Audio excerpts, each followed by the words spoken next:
De volta para o segundo bloco do Gazeta Entrevista, agora no oferecimento de Verágua. Você vai comprar água mineral, levar para sua casa, para sua família. Escolha Verágua, que é a água mineral produzida no Acre com um rigoroso padrão de qualidade. Por isso eu recomendo Verágua. E a gente segue falando de política aqui com os cientistas políticos, professores Nilson Euclides e Israel Dias. E agora analisando o debate de ontem aqui na TV Gazeta, a TV Gazeta que realizou o debate com os candidatos a governador. E foi um debate muito comentado nas redes sociais, muito assistido aqui em Rio Branco, nos municípios do interior. E, mais uma vez, cumprimos o nosso papel. Ou seja, tivemos um debate impecável do ponto de vista técnico. Entretanto, o desempenho dos candidatos, aí é o eleitor que tem que avaliar. Mas aqui a gente também faz uma análise. O que você achou, professor Nilson, sobre os nossos candidatos a governador? Fraco. A questão técnica e a boa mediação do jornalista da Record de Brasília, os candidatos estão demonstrando aquilo que a gente vem dizendo desde o início da campanha. É o debate fraco, sem conteúdo. Eu contei, na terceira vez eu parei de contar. O governador Tião Viana chamou 1, 2, 3 vezes os outros oponentes de mentirosos. Então na terceira eu parei de contar porque eu acho que o PT fica muito fácil de identificar qual é a estratégia do governador, que está candidato à reeleição. Ele quer primeiro desqualificar os oponentes pela via da questão do conhecimento de gestão, e aí ele fica... Ele sai em vantagem. Ele sai em vantagem, ele cria algumas informações, algumas armadilhas para os candidatos, como se isso fosse importante num debate. Né?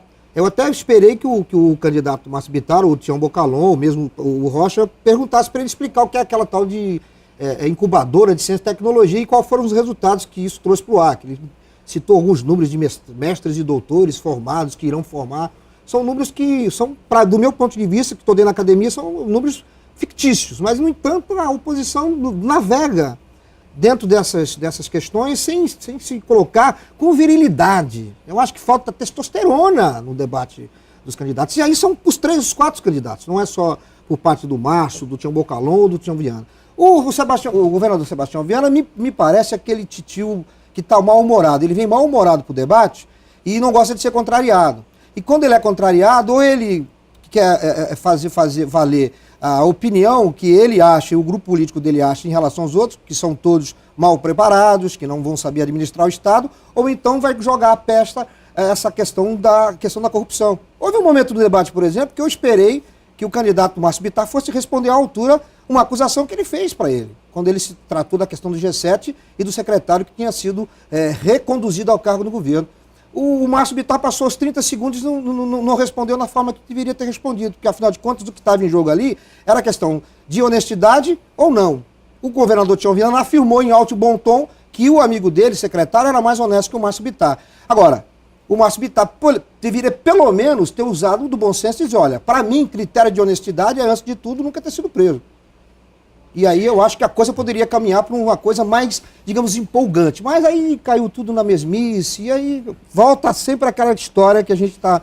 A eleição está morna, falta conteúdo, falta programa e falta, eu acho, paixão. Sabe? Professor Israel, e na sua opinião, o que é que faltou no debate? Bem, eu compartilho da observação do professor Nilson, e a gente vem conversando muito sobre isso, o quanto que essa campanha está morna. Às vezes, quando os candidatos da oposição fazem alguma crítica em relação ao candidato Sebastião Viana, ele simplesmente finge que não é com ele.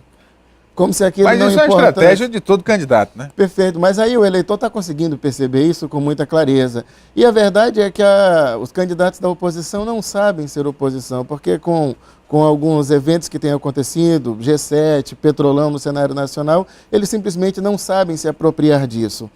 E se nós temos uma campanha morna também nas ruas, acredite que é em razão dessa atuação dos candidatos, não são capazes de despertar paixão na população. Que eu estava observando e que eu vou colocar para vocês. Será que o próprio candidato não tem esse poder de estimular o eleitor, de provocar o debate na própria sociedade, daquilo que é preciso discutir, professor?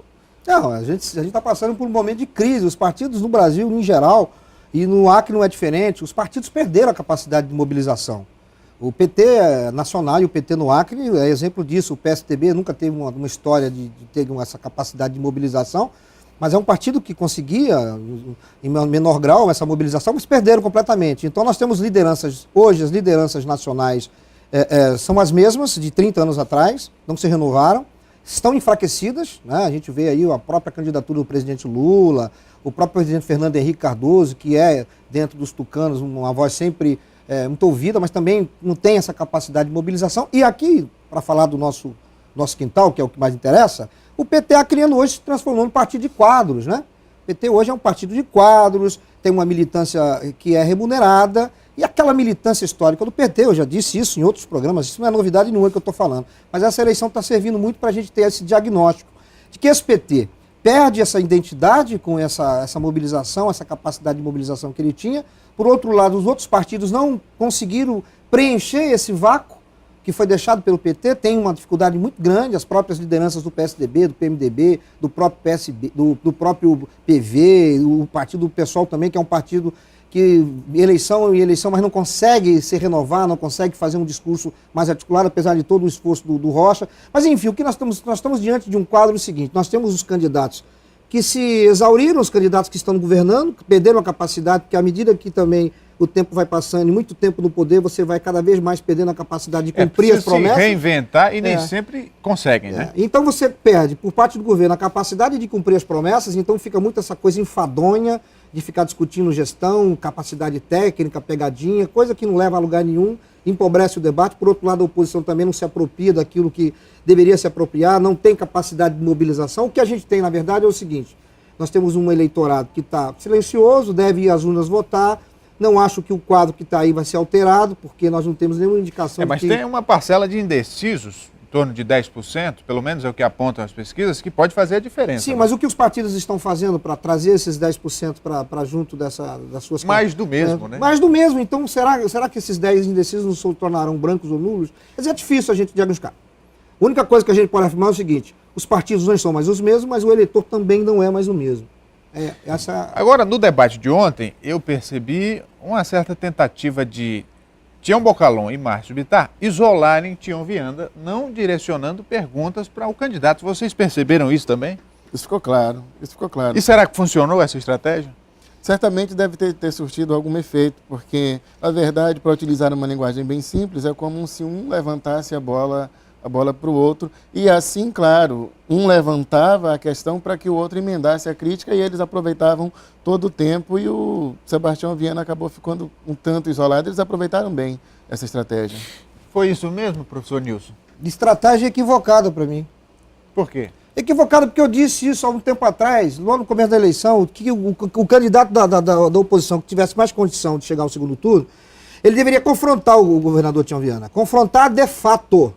Portanto, o debate é a oportunidade de ouro que você tem para fazer com que o eleitor perceba a tua capacidade e a fraqueza do seu candidato. O governador está aqui governando há 16 anos o partido dele. Nós temos várias lacunas aí, nós temos promessas que foram feitas e não foram cumpridas. E você pega e fica trocando bolinha, levanta para o Tião Bocalon chutar, e o Tião levanta para o Márcio cabecear, e o Viana fica muito bem confortável, obrigado. Eu acho que deveria partir do Márcio, do Tião Bocalon, um confronto direto, perguntas ácidas, tocar na ferida. Mas aí é que está. Isso exige perspicácia, conhecimento, audácia, o próprio timing da televisão, porque você está diante de câmeras, né, diante de oponentes, não é fácil. Não é fácil você estar 4 anos na oposição, só se considerar a eleição de 2010 para cá. Esses caras estão fazendo o quê? Estão jogando xadrez, carta, ou estão se preparando para ganhar uma eleição? Eu fico abismado. A incapacidade do governo de trazer um debate novo, é aquela coisa de sempre, que nhen. Agora, e do outro lado a oposição também. Professor Israel, depois o Nilson responde. Em relação ao aspecto físico mesmo dos candidatos, a gente percebe um certo enfado, né, o cansaço mesmo de uma maratona de 3 meses aí correndo em busca de votos. Também deu para perceber isso, né? Isso está muito claro no comportamento deles. A gente percebe uma expressão muito cansada. Haverão de correr o Acre. Não dá para ficar apenas em Rio Branco e Cruzeiro do Sul. E o Acre tem muito chão. E, claro, nós temos muitas cidades de difícil acesso, percorrer algumas ruas. Isso também é sinal do abandono que essas cidades estão submetidas há algum tempo. E, é claro, em razão disso, se a oposição, sobretudo, souber aproveitar, certamente ela haveria de encontrar muitos votos nesses espaços que não foram tão privilegiados ao longo desses governos. Professor Nilson, nesse aspecto, né, do discurso, da capacidade de raciocinar rapidamente ali, como é que você vê o debate de ontem? Ruim. Todos os 4 candidatos ruins. São candidatos que me parecem, não sei se são mal preparados ou se estão nervosos, mas são políticos que têm experiência, né? O próprio governador Sebastião Viana demonstra muito nervosismo, impaciência no trato com os demais candidatos. Por outro lado, os outros candidatos também tentam mostrar uma postura mais calma, mas fica muito claro para a gente que está observando que há uma certa inconsistência nas palavras, na formulação das perguntas. São perguntas que vão rodeando, mas não chegam ao ponto. Não... em alguns momentos eu percebi o seguinte, alguns candidatos estão ali mais para cumprir tabela. Pois é, mas cumprir tabela, tempo de televisão é dinheiro, né? Um debate é uma oportunidade de ouro para você se apresentar.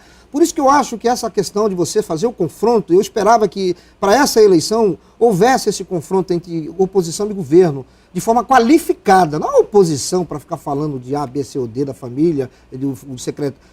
Além das denúncias que são importantes, esse confronto qualitativo, com dados. O que o governo tem? O governo tem um programa de metas, qualquer um sabe disso. Eu sei que sou professor, não participo da política, pelo menos diretamente partidária, sei que o governo de Tião Viana tem infraestrutura, saúde, educação, segurança pública, ele tem metas que deveriam ser atingidas em 2010, 2011, 2012, 2014. A maioria dessas metas não foram atingidas, eu sei disso. O Márcio não sabe? O Bocalon não sabe? Se não sabem, então são incompetentes. Por outro lado, o governo vem para frente da televisão, diz que vai...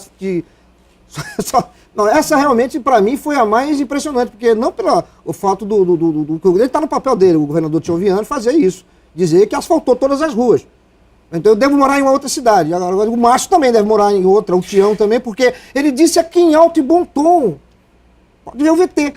Só tem 2 ruas que faltam asfaltar, atrás da rodoviária e o bairro Vitória, se eu não me engano. Eu falei, bom, então devo morar em outra cidade. Ninguém falou nada. O Márcio não falou nada. O Tião Bocalon não falou nada. Foi falar de engenheiro, não sei o que. Faltam 5 dias para a eleição. Até lá, o que dá para fazer? Será que vai ter segundo turno? Pela análise que a gente tem, com o que é possível enxergar nesse aspecto? Eu acho que vai ter, é provável que tenha um segundo turno. O próprio ex-governador Jorge Viana já deu uma entrevista, numa C24 horas, se não me engano, dizendo que ele pensa já no segundo turno, mas claro que a militância quer ter toda a eleição, porque todo mundo quer terminar no primeiro turno, mas os números indicam que há um segundo turno, há essa questão dos 10% de votos indecisos, que podem tanto ir para Bocalon como para Márcio, como para Viana também. Mas nós estamos aí a 5 pontos. Eu acredito no segundo turno, isso não quer dizer que não tenha uma eleição definida no primeiro turno. Agora, o difícil é, no segundo turno, aguentar mais 20 dias esse debate em xoxo, né, sem conteúdo. Professor Israel, e o senhor acredita que vai ter segundo turno?